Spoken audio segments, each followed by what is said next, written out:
Waalaikumsalam warahmatullahi wabarakatuh. Alhamdulillahi Rabbil Alamin wassalatu wassalamu ala ashrafil anbiya'i wal mursalin wa ala alihi wa ashabihi wa man tabi'ahu bi ihsanin ila yaumiddin amma ba'd. Insyaallah pada malam hari ini kita akan lanjutkan kembali pembahasan kita tentang kurban yang mana kita pada malam kemarin telah sampai ke uh, yakni eh, kurang lebih pembahasan ini ya kalau nggak salah.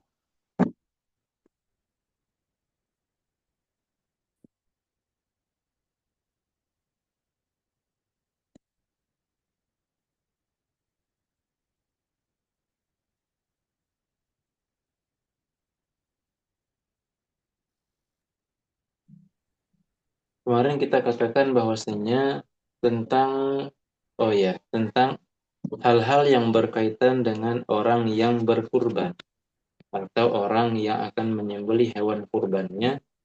Maka pertama, dia tidak diperkenankan memotong kuku ataupun rambut serta bagian tubuh lainnya yang sifatnya zahir atau tampak. Yang mana hal ini jika tetap dilakukan maka hukumnya adalah makruh. Lalu nomor dua, dianjurkan bagi orang yang berkurban untuk menyembelih sendiri hewan kurbannya jika dia mahir dan bisa menyembelih sendiri. Namun jika tidak, maka lebih utama untuknya mewakilkannya kepada orang lain. Kemudian yang berkaitan dengan penyembelihan, yang berkaitan dengan tindakan penyembelihan itu sendiri. Maka kita ada beberapa rambu-rambu. Pertama adalah niat. Niat ketika menyembelih. Niat ketika menyembelih. Kalau kita mau menyembelih sendiri. Tetapi kalau kita tidak menyembelih sendiri, maka niat itu kita pasang ketika menyerahkan kambing tersebut kepada orang lain yang akan kita minta tolong untuk menyembelihkannya. Atau bisa juga ketika berbicara kepada orang lain, misalnya kita ingin mewakilkan penyembelihan ke orang lain, maka ketika kita berbicara dengan dia, tolong wakilkan penyembelihan kurban ini, misalnya, maka ketika itu kita masang niatnya.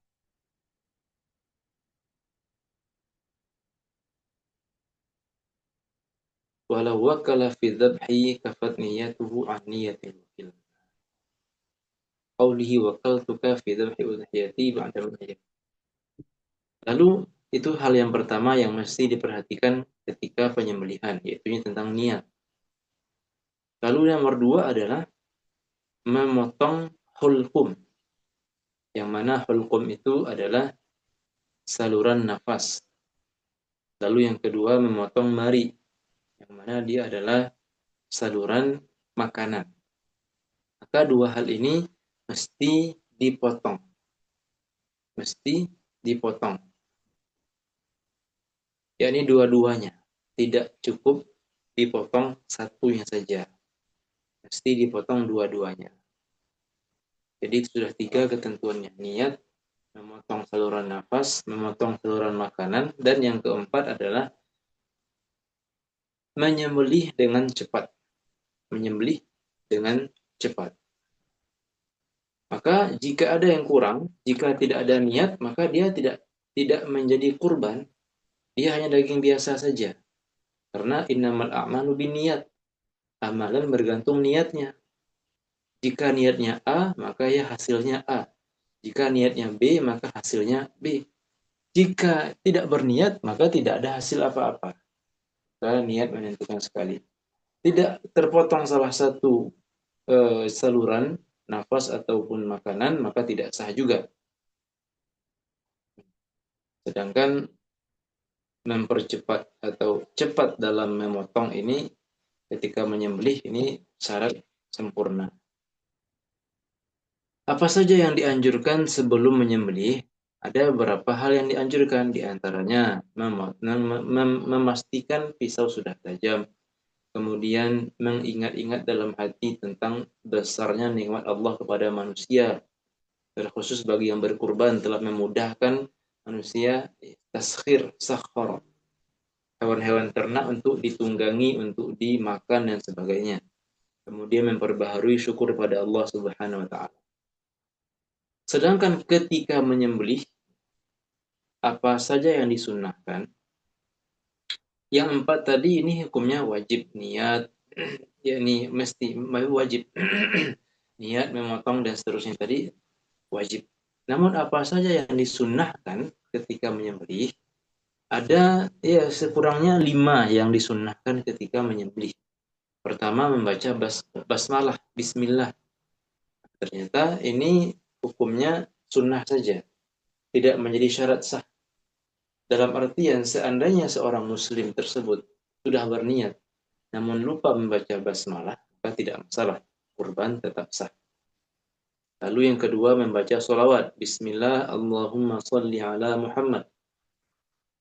Lalu yang ketiga menghadap kiblat. Menghadap kiblat kita sebagai penyembelih dan juga hewan yang akan disembelih menghadap kiblat. Lalu bertakbir 3 kali. Bismillah, Allahumma sholli ala Muhammad, Allahu Akbar, Allahu Akbar, Allahu Akbar, walillahil hamd. Ditutup dengan walillahil hamd. Lalu yang berikutnya doa agar kurban kita dikabulkan.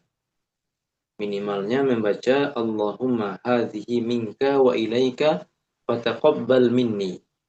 Allahumma hadhihi minka wa ilaika fataqabbal minni. Ya Allah, hewan ini adalah dari engkau, yakni atas nikmat darimu ya Allah. Wa ilaika, dan aku kurbankan kepadamu, atau sarana mendekatkan diri bagiku kepadamu. Fataqabbal minni, maka terimalah dariku.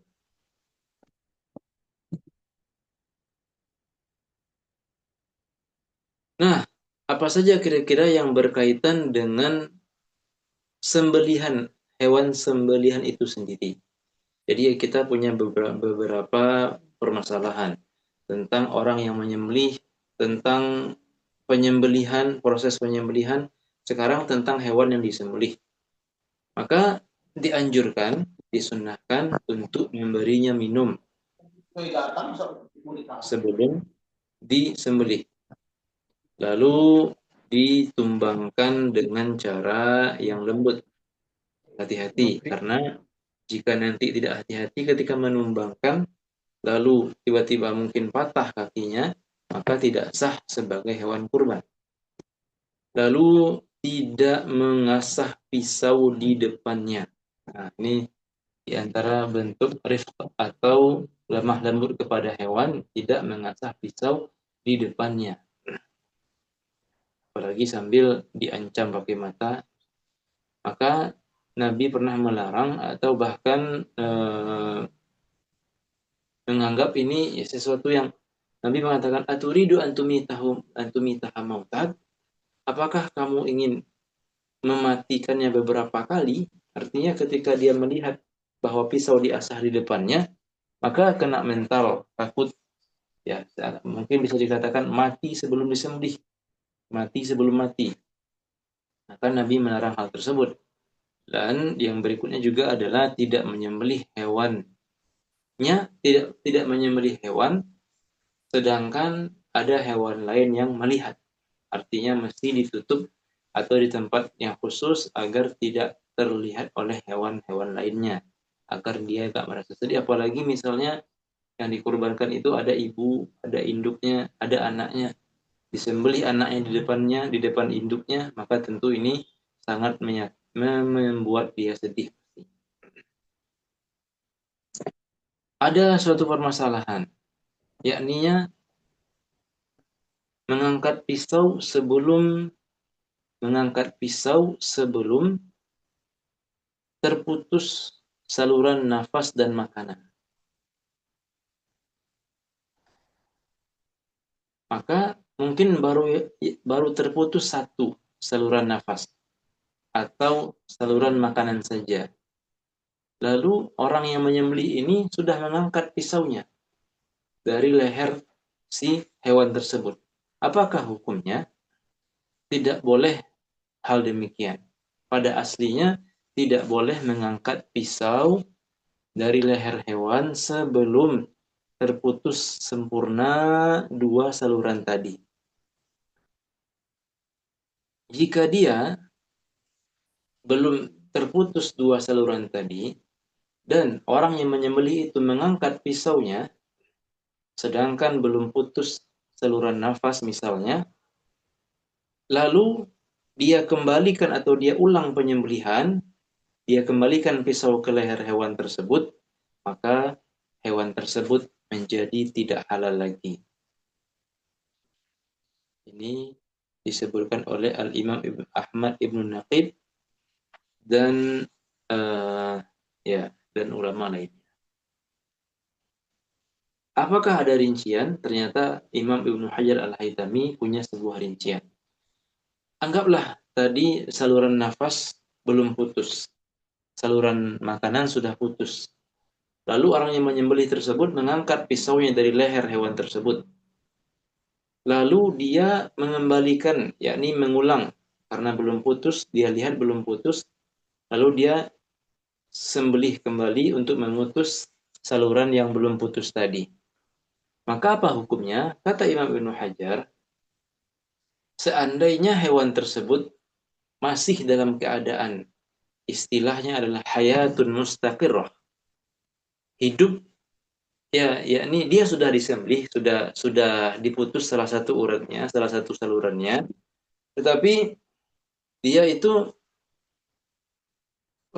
masih seperti hewan hidup lainnya, masih bergerak dengan kuat, tatapannya belum kosong, masih terdengar suaranya, yakni jeritannya misalnya, maka jika disembelih ulang, maka hukumnya tetap sah. Nah, hukumnya sah. Jadi goresan atau sembelihan pertama tadi itu dianggap luka saja, dianggap tindakan yang melukai. Sedangkan yang dianggap sembelihan secara sah adalah yang syar'i, yaitunya sembelihan kedua ketika dia mengembalikan pisau untuk memutus saluran tadi yang belum terputus. Adapun jika hewannya sudah lemas dipotong, lalu sudah lemas hewannya yang namanya hayatul mazbuh, yakni gerakan atau sisa-sisa hidup ya dari suatu hewan yang mana sudah tidak ada lagi suara, tapi masih bergerak, tidak ada lagi eh, gerakan yang kuat, melainkan hanya mungkin gerakan karena mengikuti alur nafas saja atau tidak, tetapan sudah kosong, maka ini tidak sah lagi hewan tersebut. Apa hukumnya menyembelih hewan dari atas atau sampai terputus kepalanya semuanya? Maka disebutkan halla, ya, kafa itu dari segi sah tidaknya hukumnya tetap sah sebagai kurban, ataupun mungkin sebagai daging lainnya, misalnya kalau cuma mau daging saja tetap sah walaupun terputus kepalanya, tetap sah. Hanya saja itu hukumnya haram karena di situ ada unsur ta'zib atau pengazaban kepada hewan.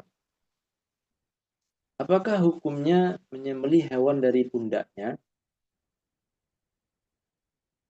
Anggaplah di beberapa, kalau kita lihat YouTube itu ada video orang yang menyembelih kambing dari pundak. Apa hukumnya? Tentunya dia hukumnya adalah asal bidzalika, haram. Hukumnya haram. Yakni mengandung unsur maksiat. karena di situ ada unsur pengazaban. Namun jika dia dengan cepat memutusnya, ditebas dengan cepat, sehingga terpotong saluran nafas dan saluran makanan, maka hukumnya adalah halal. Hukumnya adalah halal.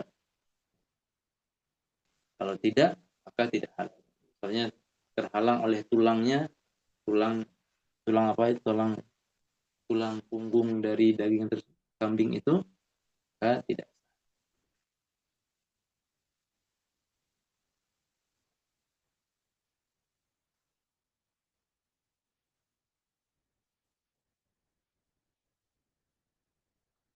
Nah, ini eh, berikutnya adalah tentang penyaluran hewan kurban atau penyaluran daging kurban. Kita telah bahas di pertemuan pertama bahwasanya kurban ini ada terbagi ke 4 hukum. Pertama, wajib bagi Nabi Shallallahu Alaihi Wasallam. Yang kedua, sunnah bagi umatnya. Yang ini sunnah ain dan sunnah kifayah ya. Dan terakhir adalah wajib karena nazar. Bagaimana penyaluran kurban yang hukumnya sunnah? Maka mesti kita pastikan hal-hal berikut. Kurban yang hukumnya sunnah, yang kita sepertinya kebanyakan masyarakat kurbannya kurban sunnah ya. Karena kalau kurbannya wajib, tentu tidak bisa mengambil bagian dari kurban tersebut. Maka untuk yang kurban sunnah itu wajib untuk menyedekahkan dagingnya. Minimal, tidak mesti sepertiga. Walaupun kurang dari sepertiga, minimal ada bagian yang disedekahkan. Yang mana bagian yang disedekahkan itu layak dikonsumsi. Misalnya untuk satu porsi makan misalnya. Maka itu sudah cukup sebenarnya. Jadi jika orang yang berkurban mengambil 97% dari hewan kurbannya, dipersilahkan sebenarnya. Walaupun yang masyhur kita dengar cuma ngambil sepertiga. Nah, ini diperbolehkan. Yang penting ada bagian yang disedekahkan. Minimal ya sedekah yang lazim. Misalnya seporsi makan berapa potong daging kira-kira itu. Nah, jadi haram untuk memakan semuanya. Mesti ada sebagian yang disedekahkan. Lalu eh, itu yang pertama, mesti ada yang disedekahkan. Yang kedua, yang disedekahkan itu dalam keadaan belum dimasak, daging segar yang belum dimasak. Jadi tidak sah kalau didistribusikan dalam keadaan sudah dimasak. Beda dengan apa? Dengan akikah, yang mana justru lebih baik disalurkan dalam keadaan sudah dimasak. Dan lebih utama akikah tersebut adalah dikirim ke rumah masing-masing. Walaupun di sebagian daerah akikah itu biasanya mengundang orang ke rumah kita.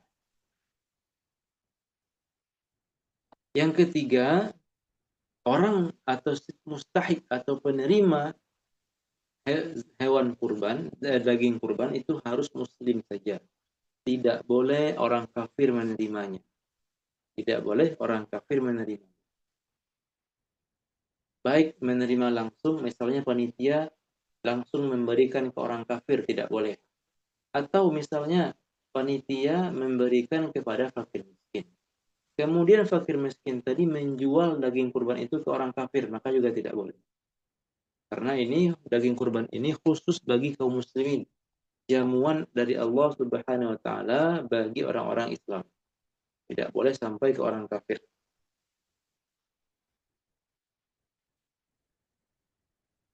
Nah, eh, itu 3 hal ya yang di mesti kita perhatikan dalam penyaluran kurban yang sunnah.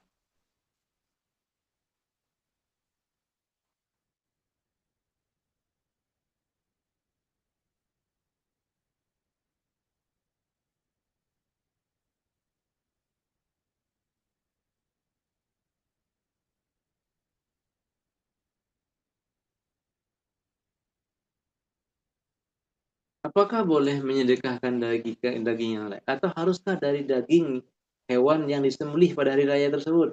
Atau boleh nggak dari daging yang lain? Mungkin kita punya simpanan daging di rumah misalnya, maka boleh hukumnya menggunakan daging lain untuk disedekahkan.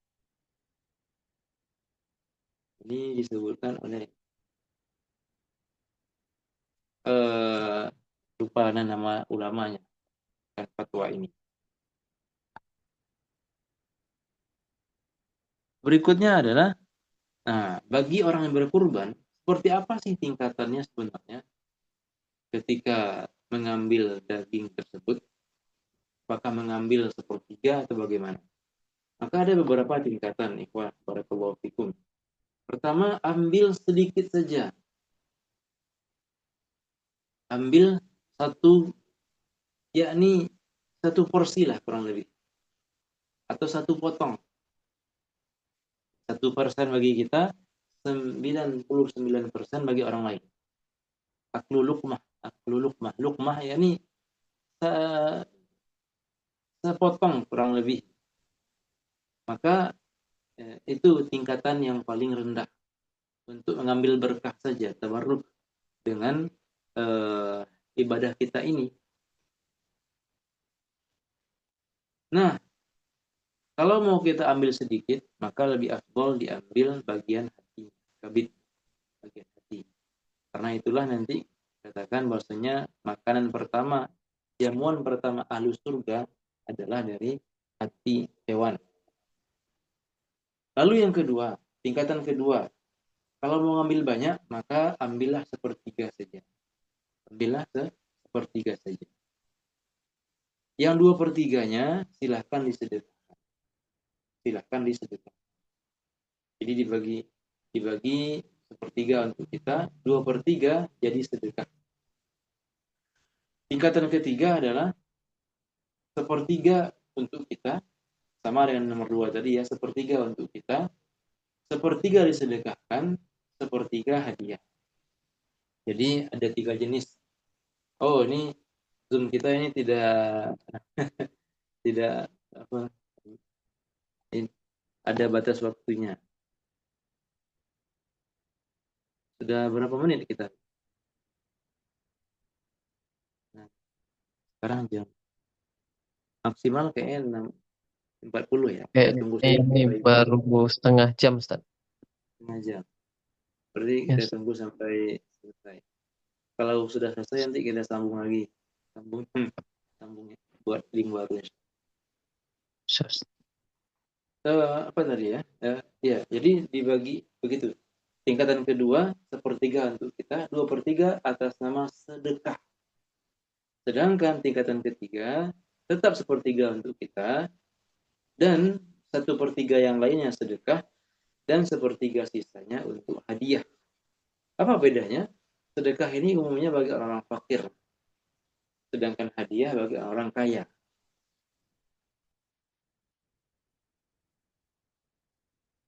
Dan pada 3 tingkatan yang tadi itu semuanya dapat pahala. Apakah hukumnya jika pekurban memakan semua dagingnya dan tidak ada yang disedekahkan? Maka orang tersebut wajib, nah, apakah mengganti dengan kurban yang baru atau boleh sedekah? Maka jawabannya adalah tidak perlu menyembelih kambing baru, tidak perlu menyembelih hewan baru. Cukup baginya untuk bisa dengan cara mengambil daging lain yang mungkin ada di rumah, sedekahkanlah. Atau membeli daging sekadar minimal tadi berapa yang masih kita sedekahkan? 1 porsi.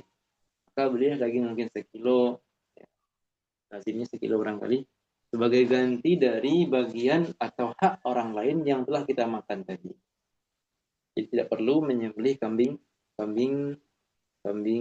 yang baru. Nah, bagi orang fakir itu atau orang fakir yang menerima daging kurban, silahkan untuk memakai daging tersebut untuk apa saja. dan juga boleh dijual. Jadi kalau mau eh, memberi uang ke orang fakir miskin bukan dengan cara menjual daging kurban, melainkan dengan cara memberinya daging kurban, lalu baru dia nanti terserah dia mau ngapain, mau jual sehingga dia dapat uang, silakan. Maka boleh bagi orang fakir tersebut menjual daging kurbannya selama dijual kepada sesama muslim. Tidak boleh kepada orang yang non-muslim.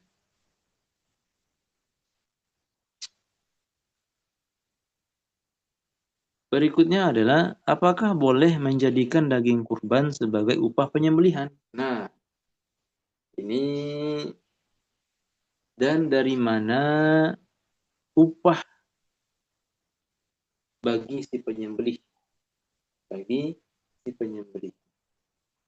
Hukumnya adalah haram dan tidak sah menjual daging kurban sedikit, baik kurban wajib maupun kurban sunnah.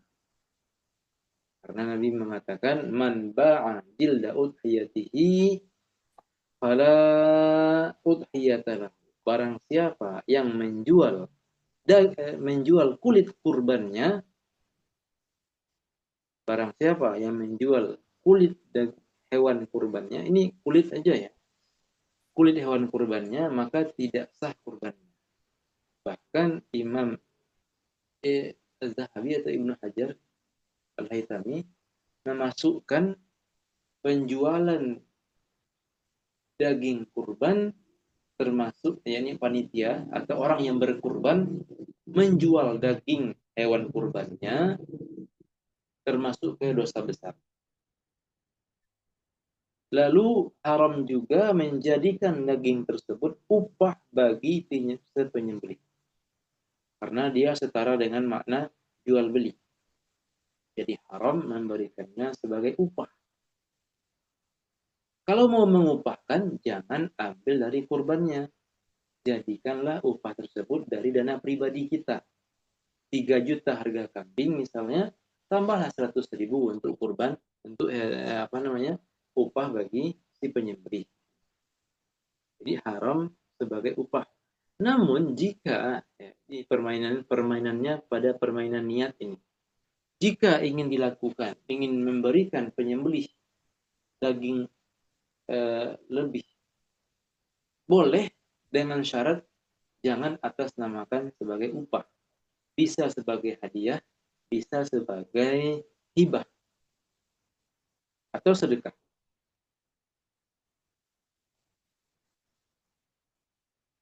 Apakah orang yang berkurban boleh memanfaatkan sendiri kulit hewan kurbannya? Misalnya tidak ada yang bawa pulang nih, kita aja lah bawa. Maka hukumnya boleh demikian. Si mudhahi memanfaatkan kulit hewan kurban.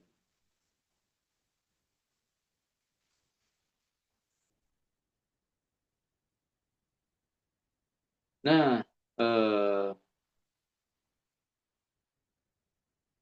ini mungkin waktunya juga mau habis.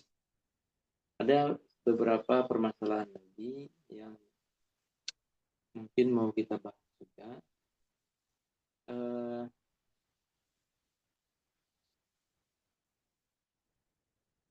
Mungkin kita lanjut agar lebih tenang dan lebih teratur. Mungkin kita lanjutkan di link kedua.